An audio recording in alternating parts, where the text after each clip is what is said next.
আসসালামু আলাইকুম। আজকে আমরা একটা স্পেশাল রেসিপি নিয়ে আসলাম। আজকে আমি পাবদা মাছ ভাপা করব। তো এটার জন্য এখানে আমি পাবদা মাছ নিয়ে নিয়েছি। তো আমি এখন এটা ম্যারিনেট করব। তো চলেন শুরু করি আজকের রেসিপি। আমি এখানে দিয়ে দিব পেঁয়াজ বাটা। এখানে আস্ত পেঁয়াজ বা কাটা পেঁয়াজ না দিয়ে আমরা পেঁয়াজ বাটাটা দিলে এই রান্নাটা খুব ভালো হয়। তো আমি এখানে প্রায় 3 থেকে 4 টেবিল চামচের মতো পেঁয়াজ বাটা দিয়ে দিলাম। আমি দিয়ে দিব এখন স্বাদ মতো লবণ,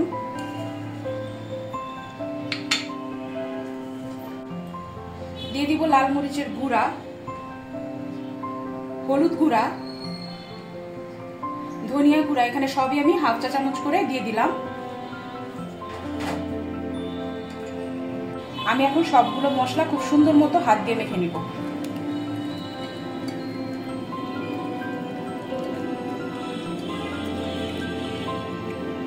আমি এখানে একটু তেল ব্যবহার করব। তো আমি তেলটা দিব হচ্ছে সরিষার তেল।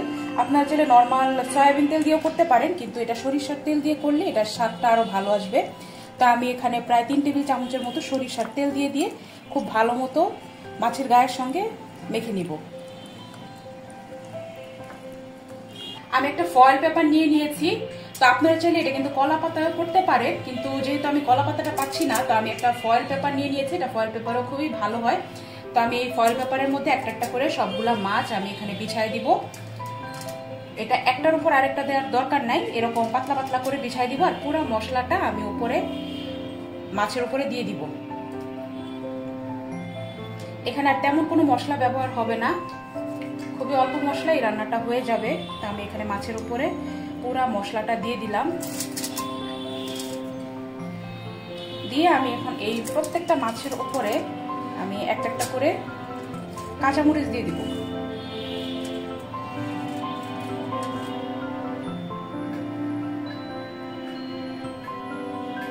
আমি কাঁচামরিচটা 2 ভাগ করে নিয়েছি, এতে ঝালটা বের হবে।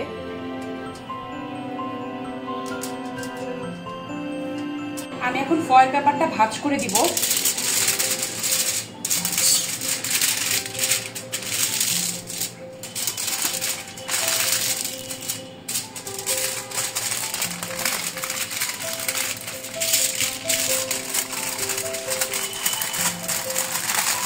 ভাঁজ করে এই মাথাটা এমনভাবে আটকাই দিতে হবে যেন কোনোভাবেই কোনো ঝোল বের না হয়ে যায়, এটা অনেকটা পুটলি বা প্যাকেটের মতো হয়ে যায়। এরকম করে এটার মুখটা এরকম মোটা করে দিব যেন আমি খুব সহজে এটা উঠাইতে পারি হাত দিয়ে।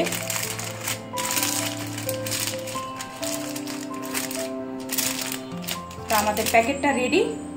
চলেন আমরা এখন রান্নায় চলে যাই। আচ্ছা, আমি একটা ফ্রাই প্যান নিয়ে নিয়েছি। আপনারা চাইলে যে কোনো তাওয়া বা হাতের কাছে যেটা থাকে ওটা দিয়ে করবেন। তো আমি এখানে একটু পানি দিয়ে দিব হালকা করে। খালি ফ্রাই প্যানে করা যায়, কিন্তু এতে ফ্রাই প্যান নষ্ট হওয়ার সম্ভাবনা থাকে। তো আমি অল্প একটু পানি দিয়ে দিলাম।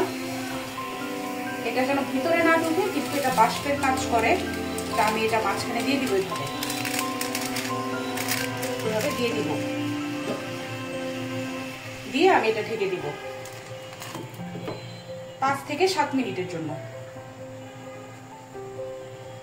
আমরা 7 মিনিটের মতো এটা কুক করেছি। তো পানি কিন্তু একদম শুকায় গেছে। তো আমি এখন এটা উঠায় ফেলবো, দেখি কি অবস্থা। চুলাটা বন্ধ করে দিই। এটা কিন্তু প্রচন্ড গরম, সাবধানে উঠাইতে হবে। ভেতর থেকে পানিও বের হচ্ছে। খুলে দেখি কি অবস্থা। এটা কিন্তু প্রচন্ড গরম, আমি হাত দিয়ে ধরতে পারতেছি না। তো আমি মনে একটু ঠান্ডা হলে আমরা এটা হাত দিয়ে খুলবো। এটা একটু ঠান্ডা হবে। আমাদের ফয়েল পেপারটা ঠান্ডা হয়ে গিয়েছে। তো আমি একটু হাত দিয়ে খুলে দেখি আমাদের মাছের অবস্থা কি। খুবই সুন্দর একটা আসছে এবং মাছটা কিন্তু পুরা রান্না হয়ে